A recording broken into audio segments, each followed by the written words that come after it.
Hello, everyone, and welcome to APS webinars. The title of today's webinar is Student to Student Advocacy and Peer Initiatives to Strengthen Graduate Student Mental Health. I'm Crystal Bailey, and I'll be your host for today's broadcast. Thank you all so much for joining us. APS webinars are brought to you as a service of the American Physical Society, connecting you with the expertise of individuals who can offer insight into physics careers, educational programs, and professional development for students, working physicists, and educators. This broadcast is the third in a series of webinars focusing on graduate student mental health, hosted through a partnership of the American Physical Society, the American Chemical Society, the American Society for Biochemistry and Molecular Biology, the American Geophysical Union, the American Society for Cell Biology, and Professional Development Hub, which are all committed to the professional development of early career scientists. You can find more information about those previous two broadcasts at the URL shown here, and I'll show these again before the end of the webinar today. I also want to take a moment to let you know about some of the benefits of APS membership. APS membership allows for easy access to valuable career information and resources, such as this webinar. It allows you to present your research and network with potential employers or colleagues at our meetings, and get involved in issues that are important to you through grassroots advocacy. It can also help connect you to a community of like-minded folks through participation in our forums, divisions, and topical groups.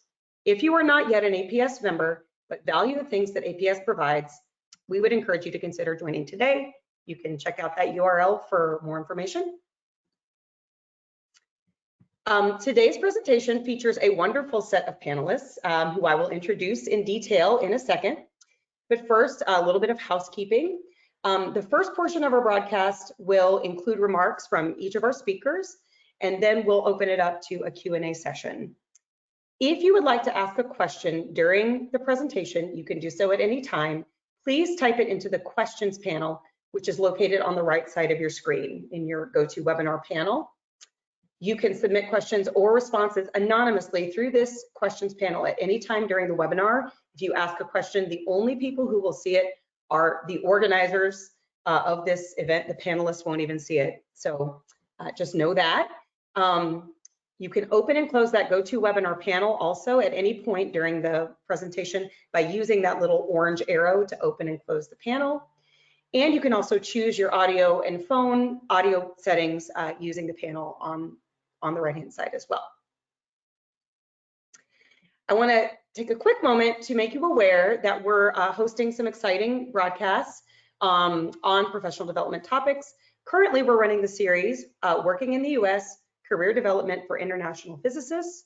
And some of the topics that are coming up include scientific collaboration across borders and science diplomacy, strengthening international relations through scientific collaboration. If you would like to view previous broadcasts or sign up to receive notifications about upcoming broadcasts, please visit the URL at the bottom of the screen, go.aps.org/APS webinars, and you can sign up for our mailing list. When you do, make sure that you check at the bottom all of the topics or series that you're interested in receiving further notifications about. Finally, this presentation is being recorded, and a link to the recording, if you've registered for this event and you're at the live event, a link to the recording of today's presentation will be emailed to you after the event. We do ask that you have patience for about 48 hours while we upload that video to GoToWebinar. We will also be posting a version of this presentation on our YouTube channel, which will be available to anyone. And lastly, I also want to mention that there will be a survey as you leave today that will come up on your screen. Please take a moment to respond to that survey so that we can continue to improve our ability to provide you with these services. Okay, now we'll get started. I'll introduce our speakers. So moderating the conversation today is Lane Schicker. Lane is a senior program officer with the Board on Behavioral, Cognitive, and Social Sciences at the National Academies of Sciences, Engineering, and Medicine. Prior to joining the academies, Ms. Schicker supported strategic initiatives, conducted program analysis, and managed agency partnerships for the Office of Assistant Director for Education and Human Resources at the National Science Foundation. Ms. Shearer served as the National Science Technology Council Executive Secretary for the Federal Coordination in Science, Technology, Engineering, and Mathematics Task Force, responsible for overseeing the governance and communication between 15 participating agencies working to improve federal investment in STEM education. Ms. Shearer earned her BA and MPP from the University of Michigan. And another of our panelists is Claire Seitzinger. Claire is a PhD student in chemistry at the University of Minnesota. She is a former president of the Community of Chemistry graduate students and currently serves as a member of their mental health survey committee. She and that committee that I just mentioned is concerned with promoting and maintaining the mental health of grad students in her department and is involved in interpreting the data from biennial surveys of those graduate students. When Claire is not focusing on mental health, she studies polymer physics for her thesis work, plays clarinet in a local community band, and plays various intramural sports. Patrick Banner is a fourth-year graduate student at the University of Maryland, working in experimental atomic and optical physics with Rydberg atoms. Patrick grew up in Central Ohio and did his undergrad at Denison University. He is an NSF graduate fellow and a member of the University of Maryland Physics and Astronomy Mental Health Task Force. Mental health issues have had many effects on Patrick's life, and he always looks forward to bringing scientific methods to such an important topic. And Leonardo Ragnoli is originally from Venezuela, where he completed undergraduate studies in electronics engineering. After graduating and working in industry for 3 years, he moved to Europe, where he completed his master's and PhD studies in space physics. He then moved to Michigan, where he spent 2 years as a postdoctoral fellow before becoming an assistant researcher. Finally, in 2020, Leonardo started a new position at the Johns Hopkins Applied Physics Lab in Maryland, where he is a senior research staff member today. So we offer a hearty welcome to all of our wonderful panelists. And Lane, I will turn things over to you now for a few remarks before we jump in. Great. Thank you everyone for being here and for APS for hosting. One of the things that we wanted to bring up to everyone before we get started is to really acknowledge the sensitive nature of the topics that we're going to be discussing today. This webinar is not meant to serve as a stand-in for therapy or to offer counseling. None of us on the call are licensed to do so. We do hope that you have questions, which you can put into the question box, but we do ask that we would just like to let you know that any questions that really are in the realm of support or therapy or addressing individual issues will not be answered, but there are online resources that you can look into that might be able to provide you with support. And before we get into the panel conversation today, one of the things that I would like to mention is that the National Academies of Sciences, Engineering, and Medicine did a report on supporting the whole student, mental health, substance abuse, and well-being in higher education that was released in 2020. And this report did an evidence-based look at the issues that undergraduates and graduate students are facing in their pursuit of their education. And one of the key things that the report really pulled out of the evidence was thinking about how can there be a broader support structure for students, and how can colleges and universities really provide that kind of infrastructure in order for students to not just attend, but to really flourish and thrive. I'm really pleased today to be able to hear from these three wonderful panelists a little bit more about how students are taking the initiative to lead efforts on their own to provide support to each other.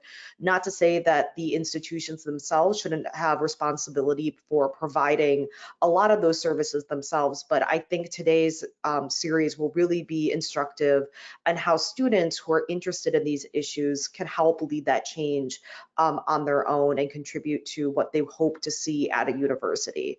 And so with that, we can get started, and we're going to start with Claire. Take it away. Great, thank you, Lane. So as mentioned on my introduction slide, I am a member and a former president of the Community of Chemistry Graduate Students, or CCGS, at the University of Minnesota. We're a student group that was established in 2013, and our goal overall, like then and through today, is to promote a healthy academic environment for all graduate students in our department. So we believe that combining mental, social, and physical health leads to excellence in education and research. And so we're trying to promote that through our department. We have about 15 active members who are involved in planning and running activities. We have a board of about 5 people. Our audience are all graduate students and postdocs in our department. We have some bi-weekly coffee hours to get students in the department to know each other, talk, form collaborations. We run a mental health survey every 2 years. We take those results and we determine what is some of the development that needs to happen in our department. How can we help students in the department? If we implement some of those changes, and then in the next time we run the survey, we see how our results have changed. We also have panels and information sessions in between on things from job search all the way to ways to promote better sleep. So if you're curious to learn more after this conversation, our website is linked there, and you can contact us at ccgs@umn.edu.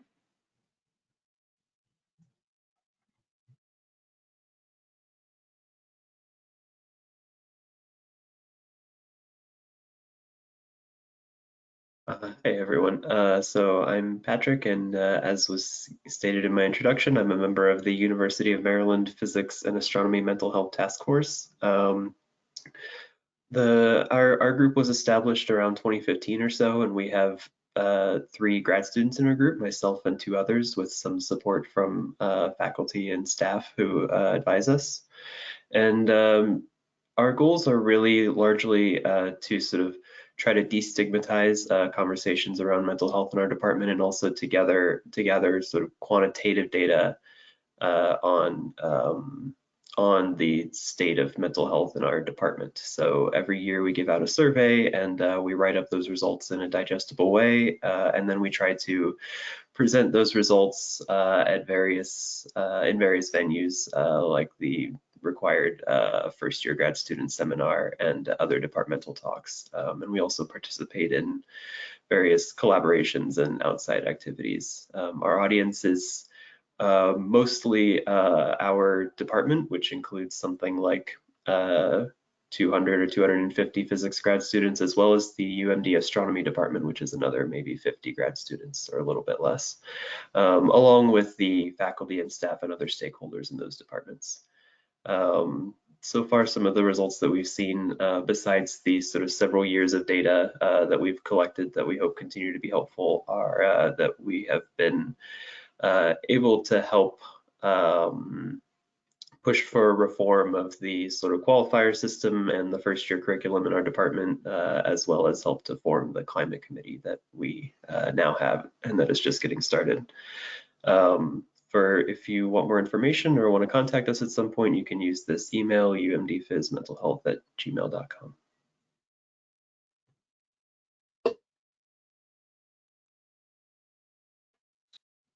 Yeah, so hi everyone, I'm Leonardo. As it was said, I work at the Applied Physics lab in Maryland. I've been here for over a year now. Yeah, so I come from a little bit of a different background from Claire and Patrick, in the sense that I'm already research staff. So I finished my PhD in 2016. And so I've also been kind of like spearheading some of the efforts on my own. We don't have like such a well-organized framework as Patrick and Claire were describing.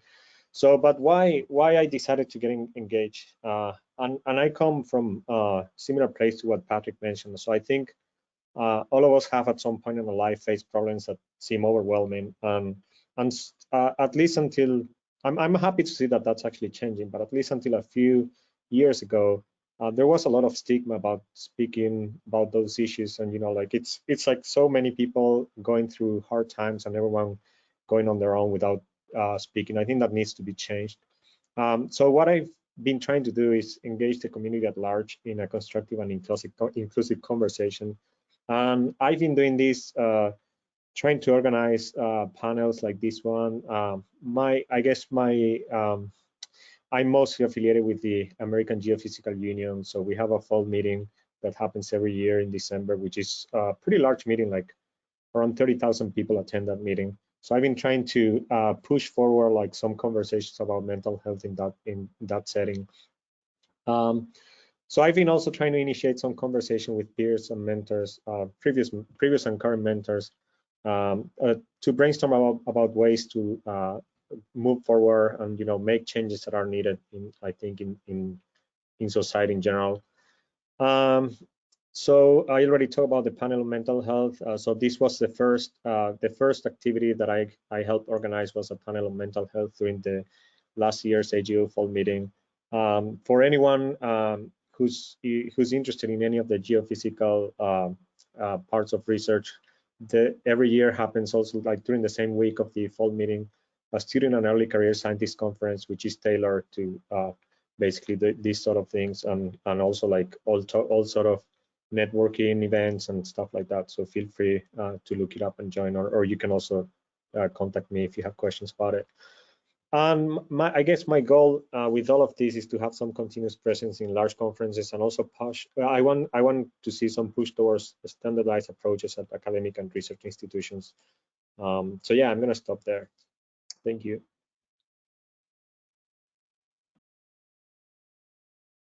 Thanks so much, everyone, for that introduction. I think this question that I can start off with, I'd really like for everyone to respond to, but as your effort continues, what is the vision that you have for this particular line of work? What are you hoping to see, let's say, in the next year, or ideally, what kind of changes could the institution itself make to sort of incorporate some of your program elements into something more permanent? And let's go in the reverse order that we started in. So Leonardo, why don't we start with you, then go to Patrick, and then Claire. Sure. So when I started thinking about, looking around, I'm at a research lab, not so much at the university anymore. So I spent 3 years at the University of Michigan. And there's pretty much at almost every institution you go to, there's some support for students that, if you're facing issues, there are networks of support that you can access to. But what I would like to see is actually a little bit on the other side, and it's many times mentors and PhD advisors, for instance, they don't really have the formation to deal with these type of things. When students are struggling, like I think mentors and PhD advisors should be the first line of people identifying what's going on. Doing a PhD is a really stressful time. So I would like to see. I would like to work towards seeing some changes in that direction, like where there's some sort of formation for PhD advisors and mentors to actually be able to help students deal with these situations. So I think that's one of my main goals in the long run. Great, thank you. Patrick? Yeah, I think for our group, the past few years have really been sort of, we kind of collect our data and then sort of present that data and then say, here are some things we could do. And then I think it would be fair to say we haven't really taken a lot of initiative to try to kind of advocate for those changes and make those more well known. So I think for our group specifically, in the near future, we want to start doing more of that advocacy work, which means interfacing directly with faculty and kind of shifting our role toward more discussing and encouraging like good mental health practices for students and also for mentors.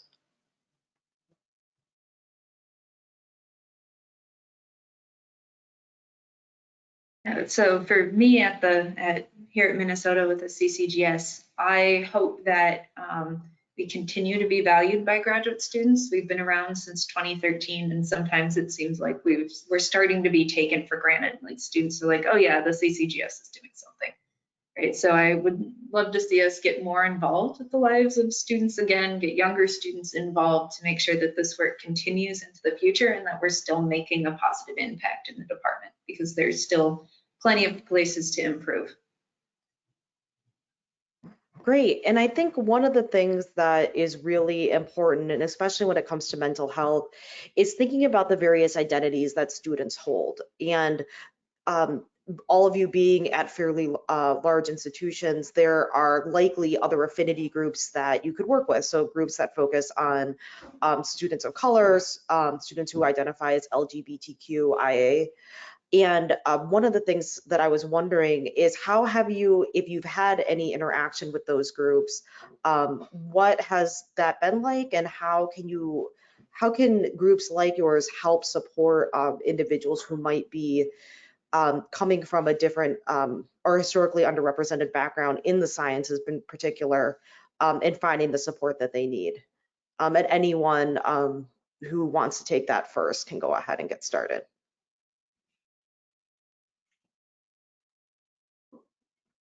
I can go. So as I said, like being at a lab, I don't interact too much with students directly, but I do interact with postdocs and early career folks.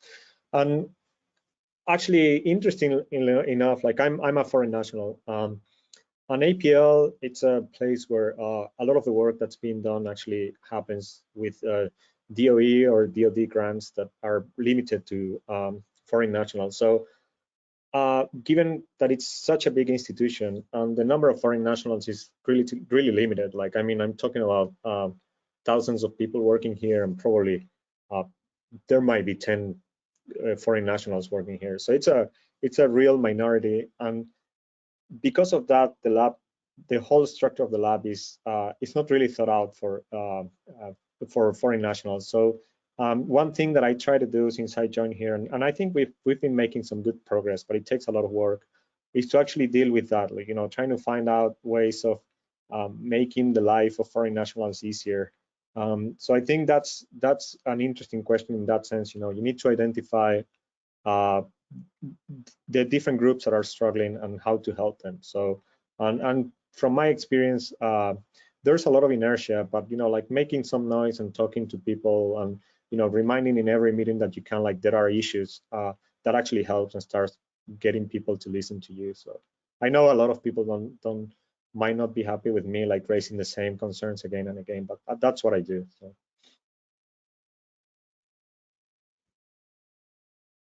Sarah, looks like you are ready to go. Yeah, so we haven't quite done any activities with the student groups that are more related to diversity, equity, and inclusion, because they're some of the ones that are existing, we haven't really reached out to. We could, and that's a good point to bring up. One thing that we have started questioning is, especially after George Floyd being in Minneapolis, are we sure that the services that we're recommending to students are actually places they're safe and comfortable going to? Like, are you safe? Do you feel safe? Do you feel comfortable going to the counseling services on campus? Or do we need to make sure we're providing a list of providers that our health insurance still allows you to go to, but aren't necessarily somewhere where you not feel safe? So this is a conversation we've started having. It's a conversation we make sure to ask the people in our group that belong to other identities. And so I think we're starting to build more of an awareness of that, at least for us.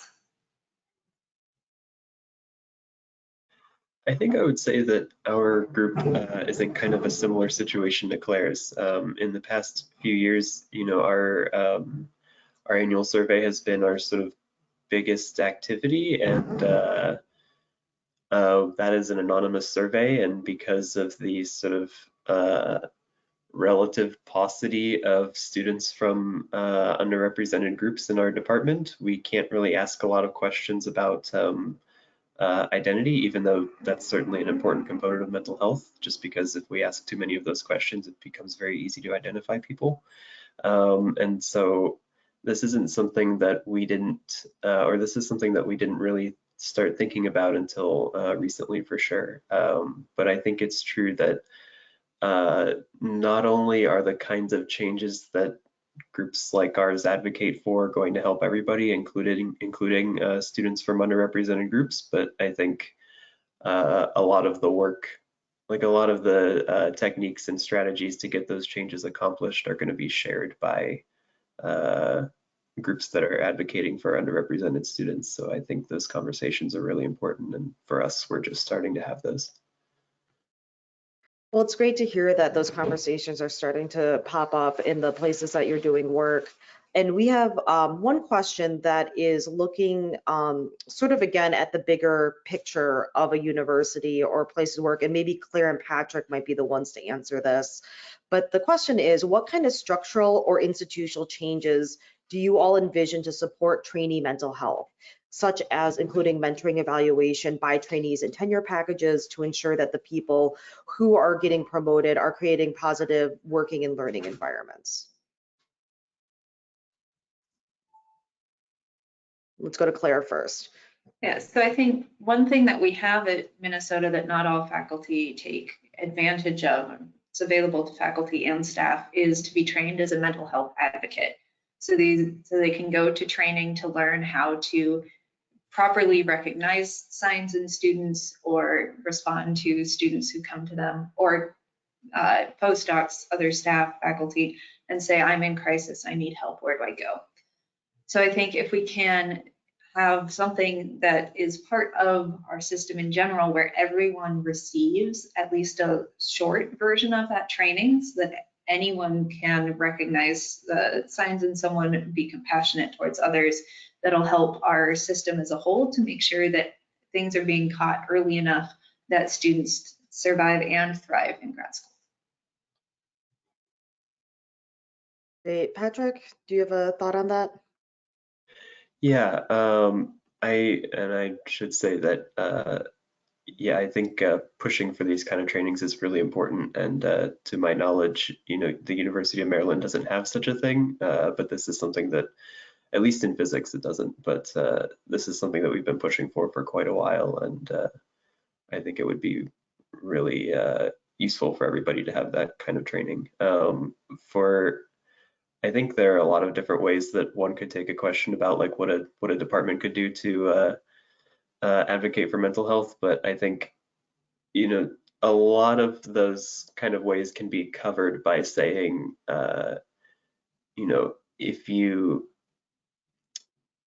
if a department really has the mental health of its students in mind, then there are going to be lots of like little changes that they can do. So for example, every time a grad student has to sign up for classes, in order to get like a registration block lifted, they have to fill out like a mandatory like student survey. And for example, one of the things that they could but don't ask about very much is mental health.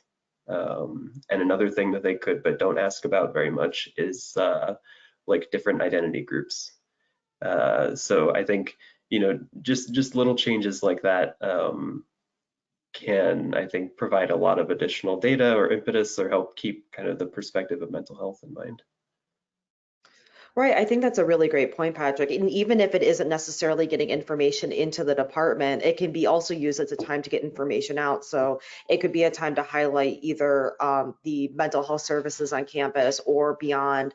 It could be a time to raise, the opportunities to work with different student groups, or a chance to build that community, so that way students aren't facing or they're less likely to have situations where they don't know about the resources that are available to them, because I think that information gap can be a place where a lot of people get lost.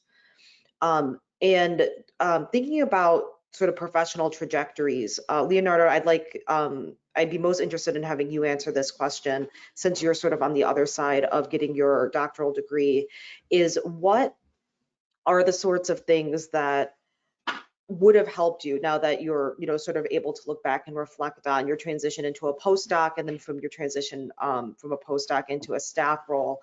What are things that might have, or what were things that were the biggest stressors in terms of the career search and the professional transition search? And what are some things that might have been helpful for you as you were making those changes? Yeah, so first of all, I did my PhD in Europe. And I was lucky enough, like I had 4 advisors because I was at 2 different institutions, and all of them were really, really good. I cannot complain about any of them. So when I was finishing my PhD, it was a really stressful time. Like I kept knocking on my advisor's door like every day. One of them, every day I met him like at 7 a.m. and asked him like, what do I do? Like I'm afraid like I'm not gonna find a postdoc. And he was like always, really relaxed but what I found is actually in the end was fine. Like I ended up applying to 3 different places and I got like 3 different offers. So one thing is, and this is obviously like dependent on the field. But first of all, postdocs are not that difficult to find. Like there's a lot of offers, especially in the US. But one thing I learned that is not nice, but it's true. There's a lot of when you finish your PhD, there's a lot of networking that's going on. Like you can do like a great job as a PhD student, but like a lot of the most important thing I think in the end to advance your career in that really early stage is your network. Who do you know, like people you know directly, or also like how your PhD advisor is going to speak about you. So that's something that you really need to have that conversation with your PhD advisor. You need them. Some advisors can be really good advisors for you, but they might be not great at introducing you to people at conferences and stuff like that. So you really need to push that aspect. You really need to make sure that your advisor is doing that work. And then moving forward, I think the biggest stressor, and I think that's true for any academic area, is funding, right? Like so when you are a postdoc, and I'm sorry to say to any PhD student listening to this, but if you think PhD times are stressful, like wait until you get to postdoc. It's not to scare you, it's just to make sure that you find resources to learn how to apply for funding. Because once you get your postdoc, you need to start writing proposals to whatever agency you're going to be working with. And that's a really different art, like completely different to writing papers and stuff like that. And the sooner you learn that, the better you're going to be doing in your career. So I think that's a main stressor. There are just ways around. You just need to learn how to be a good proposal writer. So you need to find those resources wherever you go. That's really helpful to hear. And I think that is a good segue into the next part of the conversation of thinking about other ways that these student groups can help, maybe not directly impact mental health, but can help alleviate the stressors that can really sort of improve or decrease someone's experience in graduate school. And for Claire and Patrick, I would be interested to hear, so there is, proposal writing is one particular skill. Are there other skills or other things that you've heard students bring up in the groups that you've worked with that have that the group has sort of worked through, whether it's career preparation, professional skills, some of the networking that have been of interest to the students and have really been able to support individuals in their growth and development? And Patrick, do you want to take the first pass? Yeah, sure. Yeah, this is a really interesting question, and it seems worth noting that our survey this year included sort of a professional development component that can be compared with some other institutions that are also physics graduate students, and a lot of people sort of across the board report sort of not having adequate professional development. So this is kind of a wide-ranging problem, I would say, and it also seems that there's at least one study that I can think of off the top of my head that shows that like more professional development can help serve as a buffer against some of the negative mental health effects of other problems like bad mentoring or financial concerns, perceived bias, all that kind of stuff. So this definitely is sort of an indirect way of improving mental health, like you're saying, Lane. I think definitely one of the biggest things that I've seen is just sort of writing in general. So like not specifically just grant proposals, but even like how to structure a document that is the size of a thesis, or how to do literature searches so that you capture everything that's relevant, like that kind of thing. I would say that's definitely one of the biggest skills that I've heard many people around in my community talk about not having adequate preparation for.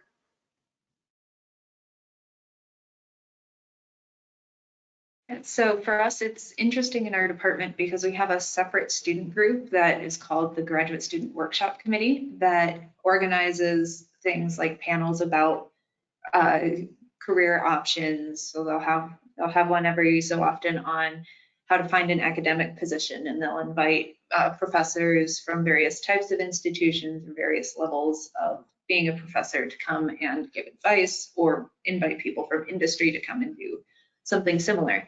So from the mental health side, what we tend to do is look at our survey and say what sorts of things are students saying that they're lacking, and then we can tell the GSWC, hey, you should maybe consider doing a panel on something. So one thing that we've been able to do for like career development and that sort of thing is a few years ago, we made sure that we had a comprehensive sort of annual feedback form that you and your advisor both fill out and sort of see where you are. It's an annual progress report, but we're adding a question to it that says, where do you see your career? Where do you want to go in your career?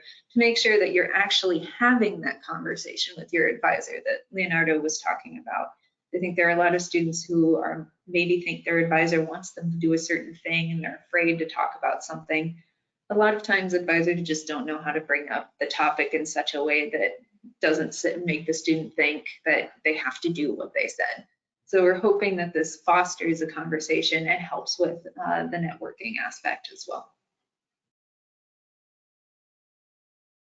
And I think that the, being able to work with different groups, that partnership sounds like a really valuable one. And I think that so much that happens to individuals in their experience and their education, most people are looking for resources and to do a good job. I think a lot of times there's a stigma around being stressed out or having mental health issues or struggling, which not all are the same thing, but being able to have groups like the ones that you have that provide resources and places for students to check in, to be able to develop themselves in a way that can really reduce the amount of stress that they have, I think can improve the sort of the environment and the outcomes that they're experiencing. And one other question that came up is going back and thinking about training, and especially on the mentor side. It sounds like right now, at least at Minnesota, the training is optional. And it sounds like people opt into it. And I know at different universities across the country in terms of mentor training, not necessarily on the mental health advocate side, but there are places that require training for mentors or have certain, sort of development, professional development sequences that they have to go through. The flip side to that is some trainings that are mandatory, there's backlash to them. So we know this from some diversity, equity, inclusion trainings that can have a chilling effect, and also some trainings around sexual harassment might not necessarily, they can increase education and awareness about issues, but they might not necessarily change behavior. So thinking about that and those things in mind, are there ways, do you think, that mental health training for advisors or departments could be rolled out in a way that would have a lot of uptake from people in PI positions, but not necessarily to try to mitigate the negative effects that a mandatory training might have?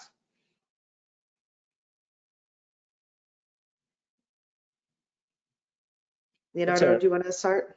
Yeah, that's an overly complicated question that I don't think I can answer. The only thing I have to say is that so there's always there are different levels to mentoring, right? Like you can be an excellent scientist, but you can be extremely bad at mentoring. Like and that happens. And I've seen I've seen people who I say like, okay, this person is brilliant, like when it comes to publishing papers, but as a PhD advisor is terrible. Like this person shouldn't be advising students. And the only thing I can think of right now, it's not exactly answering your question, but more there needs to be there needs to be some way in place for students to really get feedback about advisors in an anonymous way.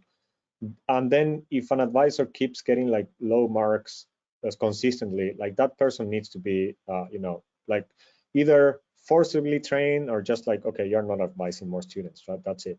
Because, like the main, what happens many of the times, and I might be generalizing, but what I've seen from these sort of advisors is that a good part of the students, they finish and they just leave academia. Like, and I'm talking about students who wanted to stay in academia at the beginning of their PhD, but then they're just like the experience was so bad that that's it.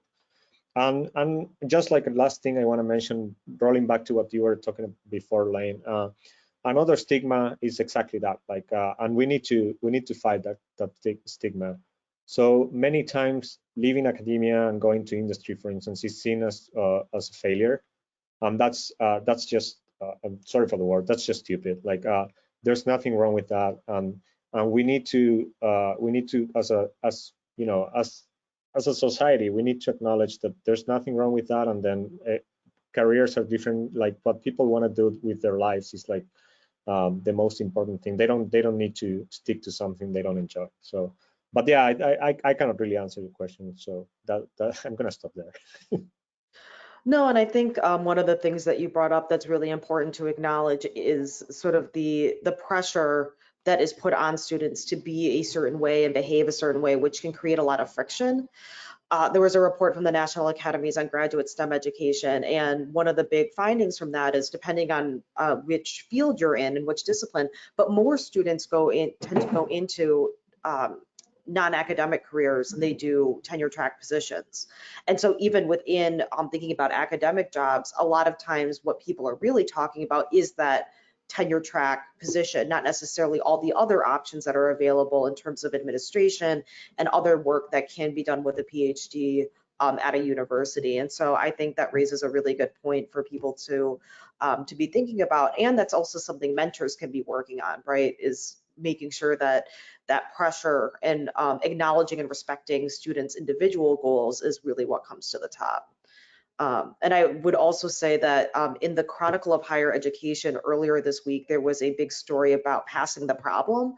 And so some individuals who cause issues at their college or university, this was primarily around sexual harassment, but sort of are able to leave one university and then go to another and create the same set of problems over and over again.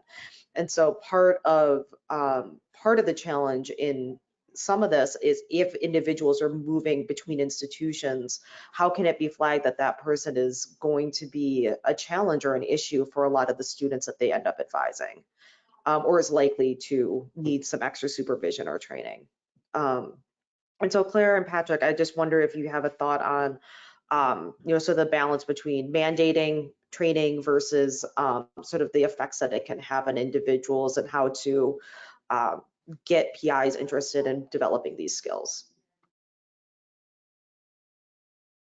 Well, I'm not sure how to create such an environment, but I think peer pressure works on people quite a bit. So if you have professors in a department who are saying, no, this actually matters, especially if they're hopefully well-respected people, to put pressure on other faculty saying, hey, we're going to go do this training, you want to come with?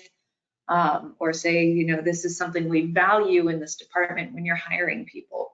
Say, this is something we're actually going to pay attention to you doing. And so if you don't do that well, you're not going to fit in, and you're probably not going to stay.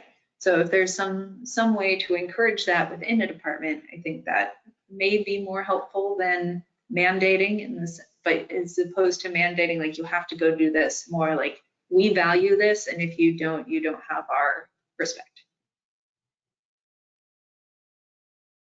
Yeah, I think I would agree with both the points that Leonardo and Claire brought up so far, that certainly taking a softer approach than mandating that is kind of backed up by like data and student experiences seems like it could really help. I obviously I also can't really answer this question fully, but I think sort of the distance that I have from the influences that are on a faculty member is also the distance that a faculty member has from grad student experiences. And so to the extent that they don't sort of see or always think about either the mental health challenges that just come with the difficulty of being a PhD student, or with these sort of specific mental health challenges of this time or the specific field or whatever it might be, to that extent, they may not really see that there's a problem. And so having feedback and data of the kind that some of us have tried to provide, I think can be helpful. One suggestion that I saw recently that seems really important is kind of what Claire was saying, putting more value on things like good mentoring and other things that faculty can do to improve the mental health of students. And one way to do that perhaps would be to include those kinds of things in like tenure evaluations, rather than just saying, you know, how many publications do you have and how many research dollars have you brought in.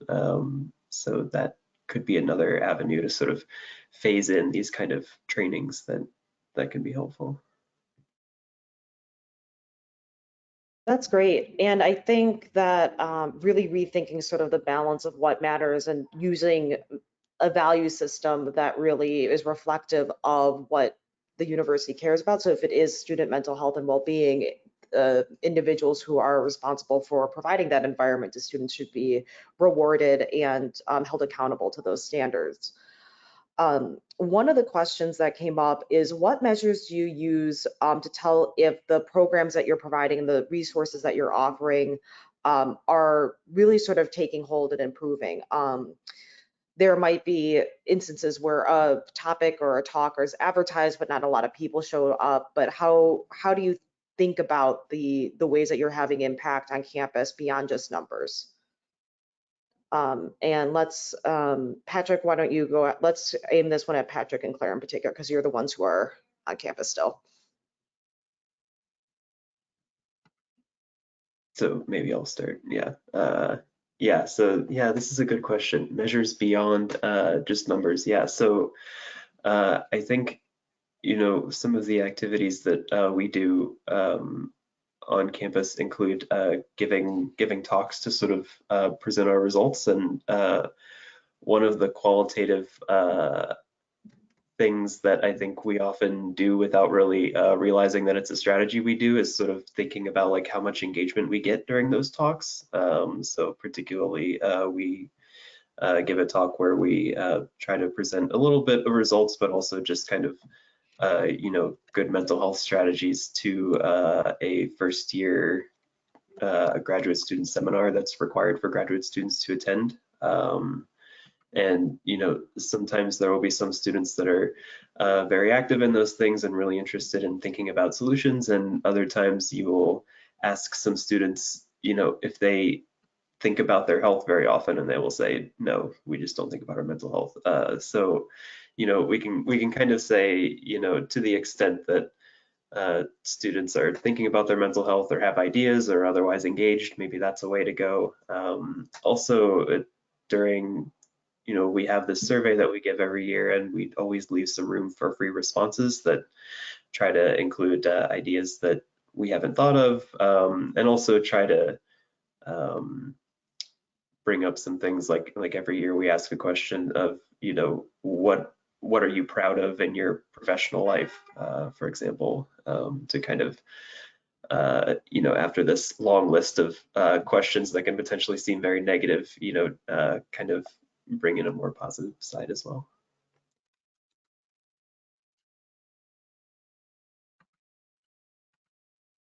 I think for us, with our survey that we run every 2 years, we also have a free response section to ask what services would you like us to provide and things like that. Our activities really dropped in participation when they went all virtual. And now that we're back in person, we're seeing a resurgence of people showing up. And so I think paying attention to what people are asking for, how their conversations around mental health are evolving and changing to say, sort of gives an indication that something we're doing is helping or something we're doing is not helping.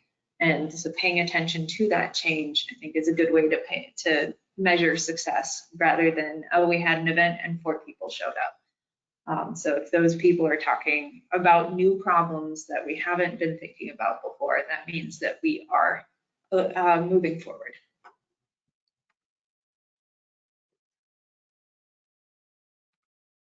I think that's great, because I think sometimes the challenges around some of the issues around mental health is the stigma. So people might not be willing to come forward.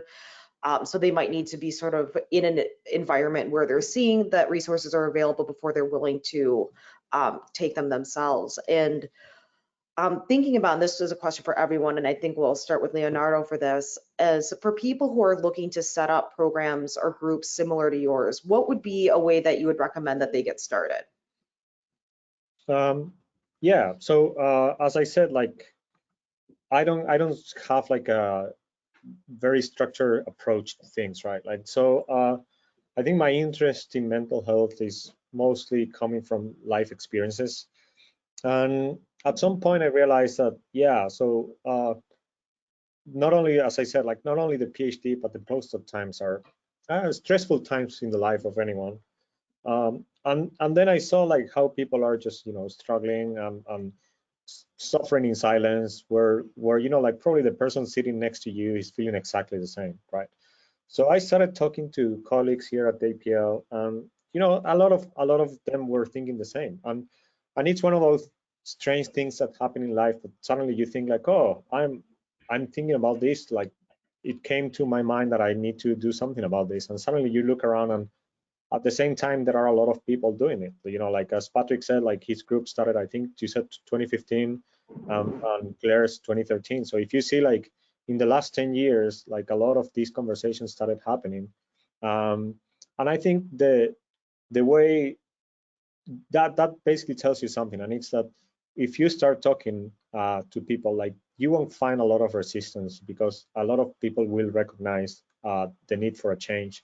So I think the only thing that takes is you willing to put some effort, and you know, you willing to meet with people and start like circulating ideas on what can be done. And a lot of the times, actually, the main barrier, I think, it's time, because as a researcher, you know, like you're pretty busy. Like you're doing your PhD, you're busy writing your thesis. When you're doing research, you're busy, you know, trying to come up with research ideas and stuff like that. So if you don't lose the focus and keep pushing, like things can happen. You just need to be persistent. So that would be my main advice in that sense. Great. Claire, could you go next, and then we'll get to Patrick? Yeah, so my advice when it comes to starting like a group within a department is to both find like grad students and postdocs, so you don't have to limit yourself to graduate students who are interested in talking about the topic. These can be people you see quite often. This can be someone you run into that you remember from a class, and get a group of people together, have conversations, see what people would be interested in, and then find yourself a faculty member who is interested in helping you out. And that may seem daunting if you're thinking about specific faculty members, but the more people you talk to, the more you're likely to find a faculty member who you feel would be sympathetic towards approaching. And it's good to remember that faculty were graduate students at some point. They suffered through a lot of things that grad students are currently suffering through. And they don't all think that just because they struggled, you also have to struggle. So there are people who are willing to help you. They may just not know that there's a group of students who want that support. Yeah, I really agree with Claire on this last point. I think for us, finding faculty and also staff who are supportive of and interested in advising you is really crucial. Part of it is just that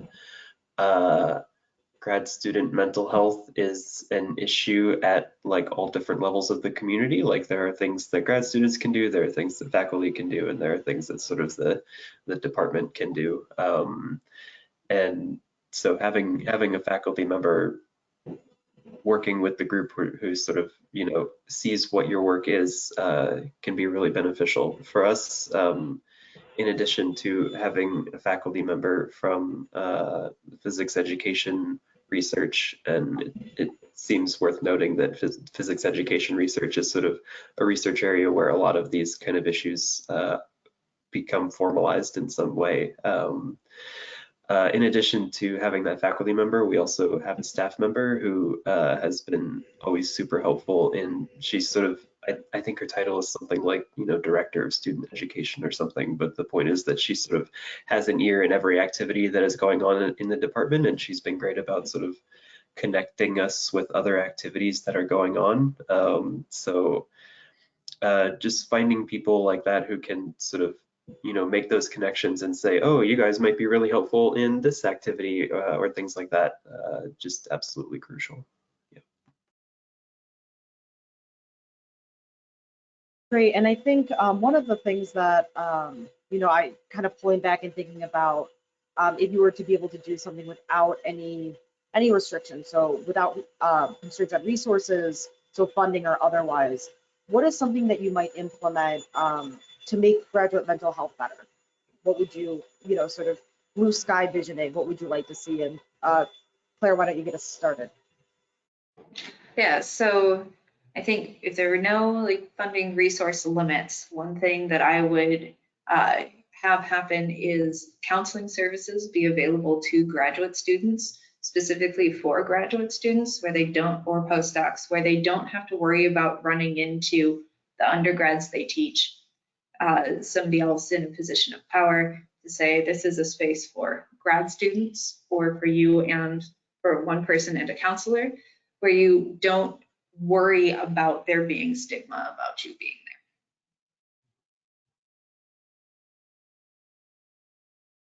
there. Patrick, let's have you go next. Sure. Yeah, I really like Claire's suggestion. And another one that I think I would add to the list is like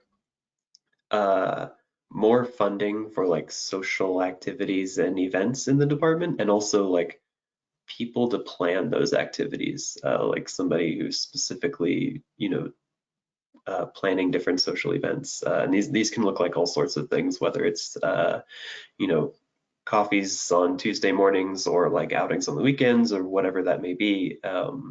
Yeah, I think just putting in those resources can help people feel that, you know, they're part of a larger community, that they belong there, and that, yeah, there is a community to support them.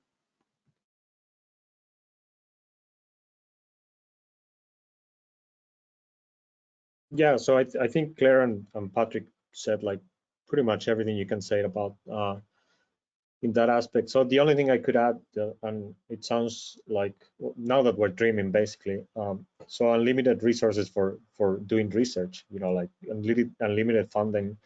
Right now, at least for NASA, which is the funding agency I mostly work with, it's not atypical to find funding programs that have a success rate of like 10 to 15%.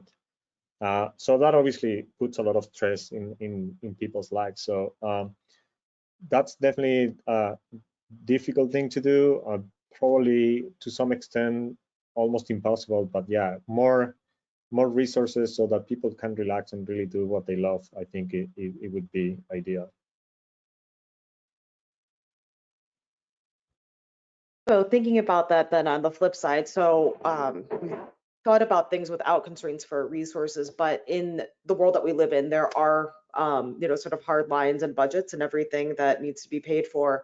And so let's start with Patrick, but let's, how have you managed to get funding or any support from a department or parts of the college to be able to fund any of the events or the resources that you have, or is it all volunteer work? Yeah, for us, pretty much all of the work that we've done so far is volunteer, and we haven't really needed to ask for funding for anything. And the changes that we have seen and helped advocate for so far are largely changes that don't require funding, or at least can be done without funding. So for example, reforming the first year curriculum is something that the faculty sort of get together and do, and that's not something that needs funding, or the formation of the climate committee. And maybe you can make an argument that the students who are on the climate committee should get paid, but at least it can be done as volunteer work.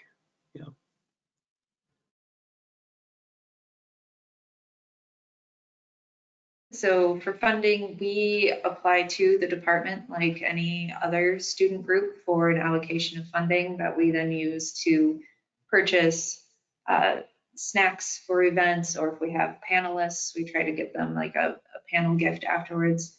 But we did a few years ago, so before my time, so I'm not entirely clear on the details of how we found the grant, but we applied for a grant from P&G for funding for video equipment to make YouTube videos about surviving and thriving in higher education. So if you're curious, there are a whole bunch of videos of interviewing professors about their mental health struggles, career tips for finding how to apply for a faculty position is one of the videos. And so we applied for funding. We have to send them progress reports of how we've used the funding and how we're planning on using any remaining funding, but there are grants out there that are available for student groups as well. Yeah, for me, like everything I've done has been voluntary, so it's just like committing your time.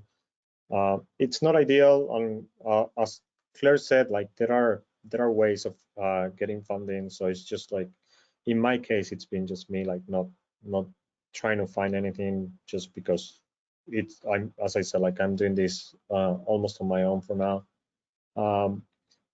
But yeah, I mean, the time commitment is always like as large as you want it to be. And so far it's been just that, like voluntary. Great, and thinking, oh, go ahead, Claire. Yeah, I was going to add one more thing that I thought of. A lot of these professional societies like the APS, the ACS have local chapters that you can go to and talk to them about funding for activities, and they may be willing to sponsor an event as well if it's something like career development. Because I think we're here at the behest of a professional society, and so I think remembering that there are resources outside of the college and university that you're at might be great places to try to get additional support. One of the other things that I was wondering about and thinking about the work that you're doing is, what are the greatest challenges that you've experienced, and what are the things that you're the most excited about going forward? If there's anything in particular that's on your radar. Patrick, why don't we start with you, and then we'll loop back. Yeah, this is a great question. And I think probably the biggest challenge for us is that, this is sort of becoming an increasingly ambitious project, and we have precious little, time to give to it. As Leonardo has said many times, time is the biggest challenge for sure. And so I think, one of the biggest challenges for us has been sort of recruitment and getting more people and being able to actually put in the time that we would like to put in to see some of these changes. And so on the flip side, I think some of the excitement that we can look forward to in the future, hopefully, we anticipate that we may be able to get more students on board. And I think we're really starting to go in the direction of doing a lot more advocating for some of the changes that we've been recommending for a while. And so I'm excited to see sort of what we can do in the next couple of years. Great, Leonardo, what are you thinking about the work that you're doing? Well, in terms of challenges, like Patrick already answered for me, it's time. So I think the main challenge is time, in the sense that many times it happens all the time that I'm sitting at work and then I think about something and it's like, oh, I forgot about this. I'm not putting any effort on this or that, and it happens both with research work, but also like with these sort of initiatives. So at some point, I need to sit down and remind myself, like, okay, I'm dropping the ball on this. I need to I need to put some effort. So I think that's the main struggle. And in terms of like things that are exciting looking forward, I think the main thing that I find exciting is actually that what's happening. Like, you know, we're here talking about this. I started like going to meetings and seeing like there's a lot of meetings where there are sessions on mental health, and that's something that I look forward to, like, you know, having these sort of conversations in a structured way at every meeting that we go to, so that people feel there's a network and there's support that they can actually seek out, not only from you know, not only from going to formal settings like a therapy or stuff like that, but also like leaning on their peers, being able to talk to people and just like network and feel that support. So I think we're going there. So I'm really happy to see that. Yeah, I think I'm going to echo that student time and engagement is the biggest struggle. And I may have mentioned this earlier, but for us, we're an established student organization that people, I think, look at our emails and they're like, oh, it's another email from them, right? Like with the Council of Graduate Students or something. So the current, right, more interesting conversation, it seems, is diversity, equity, and inclusion. So how do we incorporate that conversation into our conversation and making sure that everyone is represented, I think is a challenge, and one that we need to do in order to go forward, not just because that's how our group will survive, but also because it's important work. And one thing I'm excited about is our survey that we do every 2 years is not only run in the chemistry department, it's now been run in 23 departments across our campus. And I'm helping write a paper on the results from 11 of those departments that will hopefully publish, at least submit for publication in the next month. So I'm really excited to get that information out, and hopefully that gets more departments interested in thinking about how to help their students. Thanks so much. That sounds like really exciting work. And now, sort of as we're getting close to the end of time, and we've worked through a lot of the audience questions, I just want to open it up for final remarks and thoughts as you've had a chance to learn from each other today. And I just wanted to see, and we can go on the order that we started in. So Claire, Patrick, Leonardo, with anything that you'd like to say before I turn it back to Crystal for the wrap up. So I hope that if you've been listening to us this far, that something we've said has been interesting and it encourages you to go and talk to others in your department, maybe become more involved in something. And one thought that I have is reach out to student groups you know that are at other universities. Reach out to Patrick's group, reach out to my group. If you're interested in organizing more on a conference level, reach out to Leonardo. We are here. Usually we're happy to talk about what we do as we're here on a panel. So we want this conversation to go beyond our universities and beyond the one, thing that somebody has organized. So take this with you, ask questions. I hope this conversation continues. Yeah, I think I really would agree with Claire. It's with mental health struggles, it can be pretty easy to like suffer in silence or not realize sort of the fact that many people around you have the same types of problems. And so, I think it's really important to just reach out to others, and if you're interested in kind of studying these problems on a broader scale and seeing, what your departments or your faculty or your institutions can do to improve mental health, all of us are available, and there are so many resources out there as well. A lot of people, as others have been saying today, are starting to see these issues. So yeah, I would definitely say reach out and search, and let's continue this conversation for sure. Yeah, so apart from what Claire and Patrick said, which I think it's it's very important. So if you feel like you want to do something, if you feel like you have an idea that might help others and yourself, like just start talking to people. Also, don't spend too much time talking to people who are not receptive. You're gonna realize really soon like who's receptive and who's not, and don't waste your time. Like if somebody's not connected with that thought way of thinking, like just move on.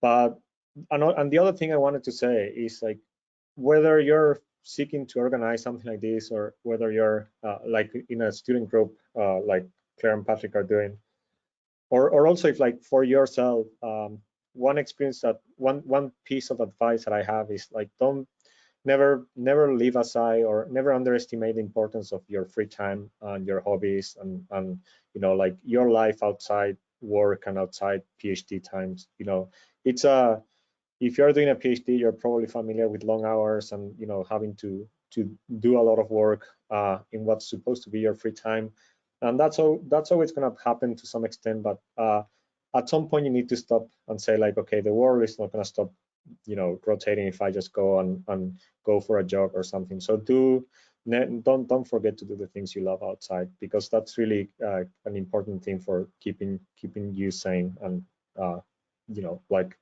dealing with mental health issues. And if you're organizing something, yeah, as Patrick said, don't leave out the social aspect of these sort of things, because that's also important. Yes, I think the big focus on well-being and wellness, in addition to, is really something that can, if you have a good foundation of, can really bolster your mental health. So thank you to our panelists, and I will turn it over to Crystal for some final remarks. Thank you, Lane, and thanks everybody so much for this great conversation. And I've just been over here itching, just dying to add one more comment that I have to this whole discussion, because I'm head of career programs and these subjects come up a lot when I'm talking to students. And I think my advice, I think a lot of times students are concerned about pushing back against these expectations of their advisors and others in their department, that they're supposed to want to follow a particular track and that they're going to be othered or excluded if they actually have different career goals. And I have two comments to say about that. Number one, as a graduate student, graduate students in general do an enormous amount of work and are immensely valuable to departments in order for them to be able to operate. So you need to understand your worth in terms of what you're doing for the department. You should also understand that if you do go to industry, which most people do, as has been commented on already, you would be being paid 3 to 4 times what you're being paid as a graduate student. So I think a lot of times students feel, oh, you know, I don't want to push back, you know, like Leonardo said, I second it, you know, you can go into the workforce and do great stuff and get paid a lot more. So it's not like the world's going to end if you make that choice for yourself. And I think you could kind of hold a little bit of a bargaining chip there.